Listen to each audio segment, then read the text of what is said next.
Chapter 1. Foster. The emergency call came in just as I was locking up the sheriff's office for a long-awaited vacation. 3 hours later, I was rappelling down a cliff face to extract a photographer who'd gotten a little too creative with his angle shots. 3 hours after that, we'd gotten him to safety. But I'd missed my flight to Hawaii and spent 5 hours driving through a blizzard to catch the next one. And 8 hours after that, I'd made my final connection by the skin of my teeth. But my luggage had not. So, by the time my seatmate sloshed her vodka cranberry all over my chest, it was safe to say I'd lost whatever patience I might have had at the start of my hellish, never-ending day. Fate was seriously fucking with me. And the worst part is, I never saw it coming.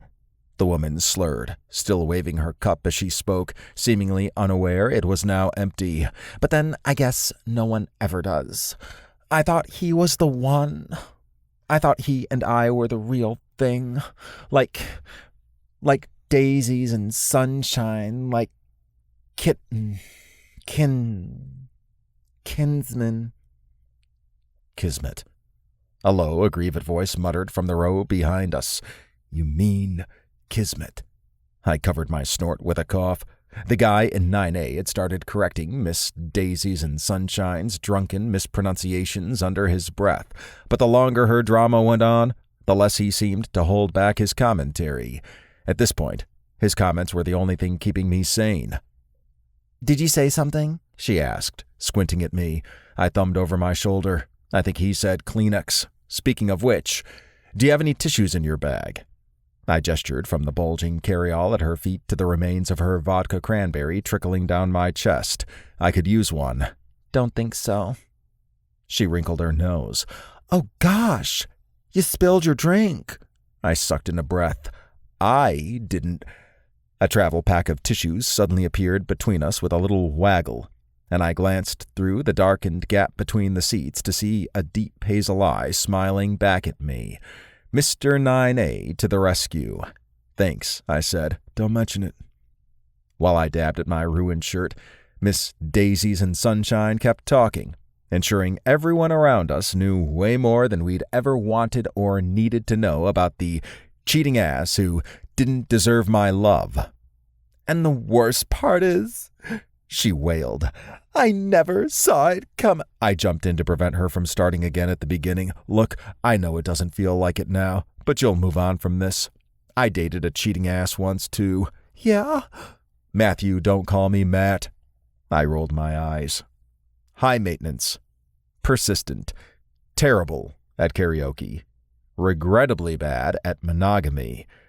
It sucked at the time, but I learned a lot of lessons about what I want in a partner. And the man had good taste in resorts, I added, hence my trip to Kauai. She scrunched up her face. "Your ex is going to be here too?" "Oh, God, no. The opposite. I ditched my ex. But I still love Hawaii, and the only time it's safe for me to visit is over New Year's. Matthew hasn't missed a ball drop in decades." "Is that like—" Daisy Sunshine lowered her voice, but not by much. "A gay thing?" Mr. 9A snickered. I pressed my lips together to keep from barking out a laugh. No, it's... I pondered this. Well, come to think of it, there are a few gay men involved in that particular event. This time, 9A snort-choked so loudly the woman beside him asked if he was okay. Mercifully, the plane touched down at that exact moment. "Know what? I'm gonna take your advice," Daisy announced as the people at the front of the plane began grabbing their things. "I'm gonna get a new man. I'm gonna find real love. Like poetry, like Shakespeare." She frowned. Shakespeare came from behind us. For God's sake. Brother to Richard. "Obs," I added, turning to grin between the seats at the man who'd saved my mood, if not my shirt. He was clean-cut, with neatly trimmed, light brown hair, bright hazel eyes, and a knowing grin that made my stomach do something interesting.